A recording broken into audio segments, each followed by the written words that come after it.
分享丰沛，我是陈家龙，我是陈凤馨，带风向，我来跟风向，你云头转向。好，今天的全世界最大的一个话题是，川普公开的邀请习近平出席他的就职典礼。这在美国史上面不曾出现过，不是说中国的领导人不曾出现过在这个美国总统的就职典礼上，而是各国的领导人都不曾出席150年第一次。对，那而且当然这并不是川普公开自己说的啦，哈，先是由美国的哥伦比亚广播公司，然后先透露出来了这个消息，可是川普发言人证实了，而且川普本人呢，他在媒体问到这件事情的时候呢，他的回答很有趣，他说我们喜欢有一点小冒险。究竟川普想要做什么样子小冒险的事情呢？今天这中美之间到底如何来看他们的过招？我们今天邀请了2位我们的好朋友。首先呢是国民党的国际部主任，也是资深的，就是台美以及跟两岸之间呢，那么非常了解的黄介正黄老师。大家好，江龙好，大家好。第2位是大家非常喜欢的赖玉谦赖老师。我没有喜欢，你为什么大家都非常喜欢？我说大家喜欢，跟你一点关系都没有。我还是要跟观众问好，观众朋友好，我接受。你喜不喜欢有人在乎吗？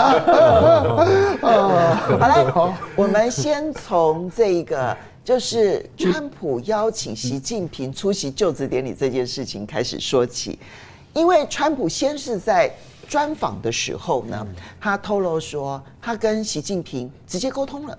好，那当然他讲那个沟通到底是不是通话，我们现在不晓得。他就说我3天前才跟他沟通，那个应该是12月6号的时候他接受专访，所以沟通的时间可能是12月2号或者是3号，好那一段期间。那么紧接着呢是哥伦比亚广播公司说，川普邀请习近平参加就职典礼，好，但是中国大陆还没有做决定。那么昨天呢，川普呢他去参加了纽约交易所的这个敲钟的仪式，然后记者就问说：“你邀请习近平主席来参加你的就职典礼吗？”他说：“他没有直接回答。他说：我要很多人都觉得说，好像这件事情不能做，那件事情不能做。但是你知道，我们很喜欢有一点小冒险，看看事情能够走到哪里。”这凸显了川普在中美关系上面，他有一些他个人的一些想法。那么，习近平会出席吗？其实可能性并不大，对不对？哈。那现在 CNN 的报道，说，那么中国大陆可能会派出非常高层的代表团来出席。究竟要多高层才能够让川普觉得这个小冒险是值得的呢？而另外，我们再来看到的是，习近平其实在前几天呢，他在接见这一些各国的这一些国际组织的重要代表的时候呢，还有这一些在整个中美之间的金融委员会的时候，他都释出了同样的讯号。他说，中美经贸是2国关系重要的组成，希望2国都能够妥善的来处理分歧。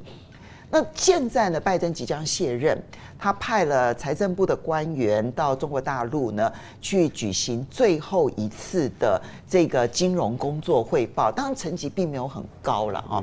那中国大陆也让他们来了，然后大家也谈。虽然大家都知道这是行礼如仪，不会有任何的结论，可是呢，习近平这个地方，或者我们说中国大陆来这边，也并不亏待拜登。那中美经贸关系当然是大家最关心的一个焦点，川普打的关税战。那么现在路透社说呢，中国大陆可能会用人民币贬值的方式来应对关税战。所以我们究竟要怎么去看中美关系？有政治上的，有地缘政治上的，更有经贸上面的竞争关系。黄老师，川普这次当选了以后，全世界都在积极的准备他的就职。那么美国政权交接期是2个月嘛，这2个月对大家应该说全世界主要国家，尤其是欧洲目前仍然正在有战火的区域，以及过去已经习惯于拜登政府交往模式的这些友盟国家，大家都这个屏息以待啊。那么也尽量想要赶快能够跟川普的团队接触但是我们有些时候会感觉到能够直接深入接触到川普核心的人非常非常少。那这也是他从打选战以来，我自己在选后第3天我就到了华府，我所观察到这一次他从选战开始一直到选举结束整个核心呢是几乎是铜墙铁壁，就是说能够打进去的人不多。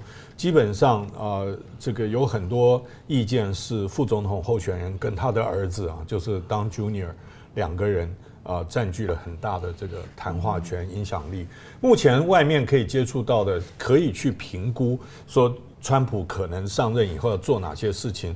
除了他公开发言，那么另外的就是接触的人都可能摸不到真正的核心。所以除了小唐纳川普本人，或者是 Vance 就是他的副总统，要来说川普要做什么，可能都是假的。都是镜花水月，或者是他们个人的解读跟观察，不一定会是最后出台的政策。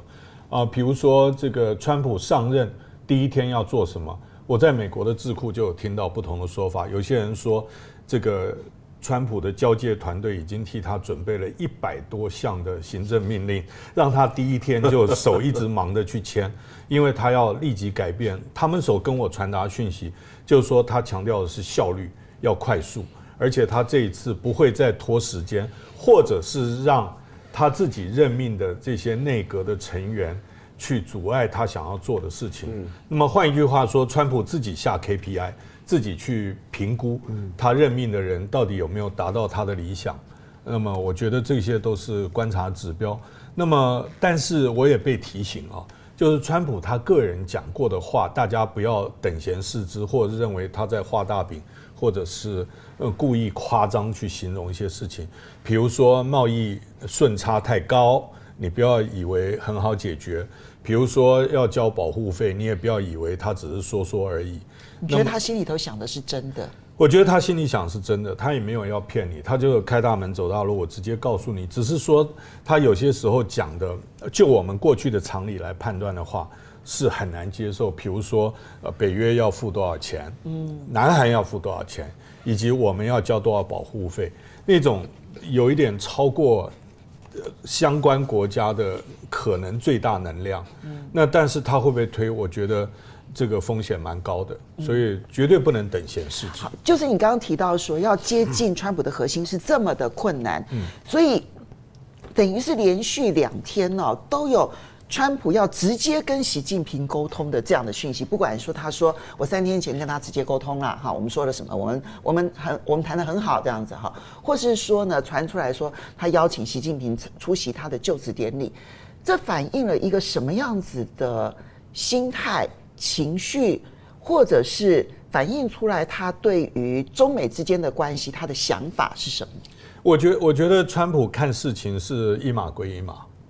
第一个，他非常相信他个人的魅力；第二个，他非常相信他跟其他国家元首之间的化学 chemistry 到底我跟你是不是可以对话的感觉怎么样？有没有眼缘这眼睛的缘分眼缘？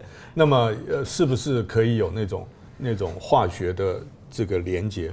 另外一个就是美国的政策，让美国优先的政策，他绝对不会退让，所以该制裁的、该要求的、该处分的，他都会做。但是他相信要做这些强力的交涉的背后，必须要有一个领导人之间的双边的彼此之间的一个谅解。换一句话说，有些人我们不太容易把他可能对，比如说对北约或者是对中国很强力的问题拿出来去否定他想要跟习近平通话或见面的这些事情，他是分开来看待的。他可以行动上面很强，但是他还是希望用个人魅力建立个人关系。是，那个人关系会影响他的行动的方法吗？我觉得从他第一任期的来看他价码有时候喊得很高，到最后任期结束的时候，我们来清点一下，那可能有的时候是打75折，有的时候是打对折。那么，但是最起码，他有几件事情我们不容否认的，就是台海周边的4次的重大军演，还有这个乌克兰战争，还有以色列的冲突，这些事情都不是在他第一任期发生的啊。那不管我们可不可以赖到说是因为 COVID 啊，所以不方便，但最起码川普他胜选以后，已经制造了一些效果，就是各国的皮都绷得很紧。德国的总理赶快打电话给俄罗斯总统，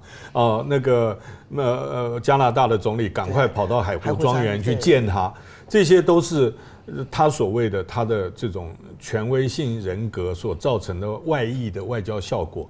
那么他的团队，我不敢讲他的团队，但我碰过了一部分帮他做这个 fundraising， 就是募款的这些人，比较有机会会接触到核心的人，他们都认为他们这个外交中间的第一个红利，就是因为川普胜选，大家对于他可能出台的政策的不确定性所自我调整的这个效果已经看到了。对，你这样讲的还真的是蛮有道理的。就是川普自己很得意的一件事情是，其实所有的对手都知道我很疯狂。光是这件事情似乎就对很多人产生了威胁。你刚刚提到德国的例子、加拿大的例子，可赖老师你怎么去看？因为显然在川普心目中，习近平是非常重要的对手，所以他会在专访的时候提说，我跟他已经沟通了，所以他会要请习近平来参加他的就职典礼。昨天这个消息我们还说不确定，但现在川普的发言人等于间接证实，然后川普自己说我们喜欢有点小冒险，也不否认这个讯息。看起来这个讯息成真的可能性，真实的可能性，我觉得至少超过90%了。那你怎么去看川普去看待他中美领导人之间的互动以及中美关系？先谈就职典礼了，因为我想观众朋友一定会很有兴趣啊，想要知道到底习近平会不会去啊？这个确实对美国来说啊是从来没有发生过的，而且他们已经证实了，因为主要是这个筹备典礼的这个主要的发言人对外的发言，这个是有官方的、有权威性的，他们也已经强调，他们确实已经邀请了。但是基本上来讲，习近平中国国家主席是没有出席过任何人的就职典礼所以我们觉得在原则上来讲，习近平是不会出席的，这第一点。那第二点呢，就是可是我觉得大陆会高度重视，非常重视，而且一定要给这个川普足够的排场、足够的颜面因为这代表中美想要迎来一个新的关系，所以我个人的推断这个代表团一定是很浩大而且这个浩大会让这个说美国的媒体或者让全世界媒体都感受到说中国人在这一次是很重视美国的这个川普的就职。过去在出席一些其他国家元首的就职的时候，以往都是由国家副主席由韩正来去代表，过去都是这样的，都是国家副主席代表。那甚至韩正的前任也是一样，他也出席过几个。可是如果说这一次是由李强来带团的话，那李强是排第2位了，那这已经是非常高了。因为在政治局委员常委里面，他在中国大陆的权力结构中，他是排第2位的。所以你觉得在韩正之上，然后习近平之下，只有李强的选择？李强，我觉得李强，或者是说由这个人大委员会，对国务院总理，或者是由人大常委会的主席这2位中选1，他们来去代表习近平出席的话，这个就是给川普很大的面子了。这是第一个层级的部分。这是第一个。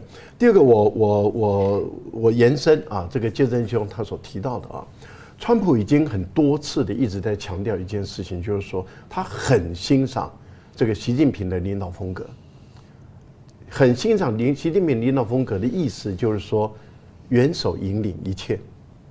而不是由刚刚介正兄所讲的，他第一任的时候，底下的这些部会首长，这个有意见，那个有意见，那个有意见，搞得川普这个取舍，对，绑手绑脚，然后那个举棋不定后来他很愤怒，你看他后来的时候，他有很多的时候他埋怨了，卸任以后他很多的埋怨，而且你会发现他这次上来以后，几乎前个班底人几乎都不用。对，当时大家吹得很明白，庞贝要付出啦，对，那个什么都没有，冯德不是那个什么来太海子，对，讲的一堆，但是你会发现，就是说他几乎都不用了，而且用的都是年轻的啊，然后忠于他的。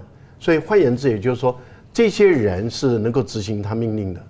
那执行他命令，而且呢，他要考察他的能力，是在于他在执行他的命令的时候能够执行到几分。然后在灰色地带的时候，他能不能去处理？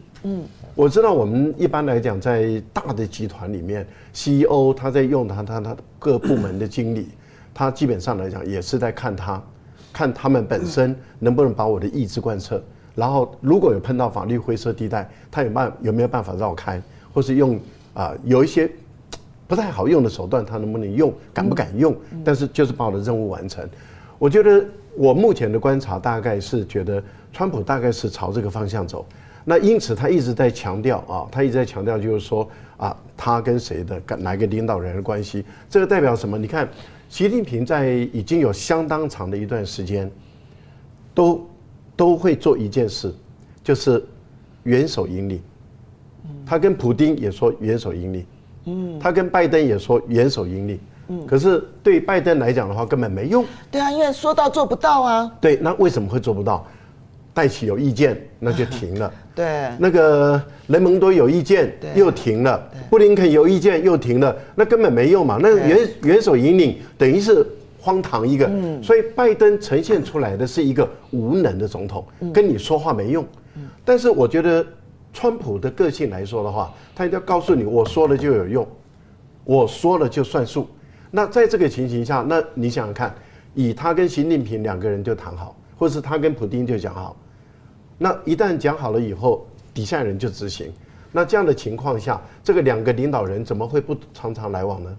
那一个电话，我觉得未来我不排除中美的领导人会像中俄的领导人一样，常常一个电话，常常一个电话就交换意见了。交换意见完以后，好谈定了就这样搞。然后所以不会再像拜登这样子，好像都要望眼欲穿，好不容易见一次面，对，谈的好像有一点进展，全部后来之后又倒退的很厉害。对，我觉得拜登你觉得会不一样，完全不同。拜登的问题是他各部会的都有意见，国会有意见，各部会有意见，碰到阻力以后，拜登就我去太空人嘛，我又去看火星了那要不就跑去度假去了。所以我觉得川普的个性以目前来看的话，会很有效率。那还有一个部分里面，我觉得最后一点是在哪里？关税对川普来讲是一个手段，他有个目的，这个目的就是多买美国的产品。对啦，制造业回流美国，这是唯一的目的。对，没错。而不是说我今天真的要从关税里面来赚钱。对，他要的是我用关税做工具、做刀子，你多买我美国的产品。对。但是您提到的有一点就是说，大陆会不会用人民币来下降来去解决这是路透社的报道。我觉得这个是很外行的说法。为什么说很外行？中美的贸易额大概就6000多亿美元，中欧有8000多亿，中东盟有8000多亿。中美的贸易占中国大陆的整个贸易大概在1/10左右而已。因为大陆的整年的贸易大概在5万亿到6万亿美元左右，而美国的贸易也不过就是5、6千亿。我讲是中国跟全世界的贸易大概在5万多亿美元。那你想想看，中美的贸易占1/10，它把人民币一下跌的话，那你其他的国家怎么处理啊？而且它有很多地方是进口国例如说它跟巴西、跟澳大利亚、跟很多国家，它都是纯进口国。那这样的情形下的话，会不会影响到它进口的问题？还有会不会影响到它出口？例如说，会不会让欧盟更加的有压力？会不会让其他的它的这个顺差国会有更大的压力？所以我个人认为，路透社的这个分析是有涉嫌在炒作这个人民币放空人民币的那个嫌疑，不要信哦。因为我跟观众朋友说，千万不要信，不要以为他要放空人民币了，人民币不会被你放空的。就是说你要让它大幅度的贬值，我觉得它不会，不可能。对，因为那个时代在金融上面来讲控制，你可以容许适度的跟所有的国际货币一样的贬值，但是你说要大幅度的贬值，那个如果以一个货币想要走国际货币来讲，那是不可能的一条路。但是蛮有意思的就是川普的这个表态。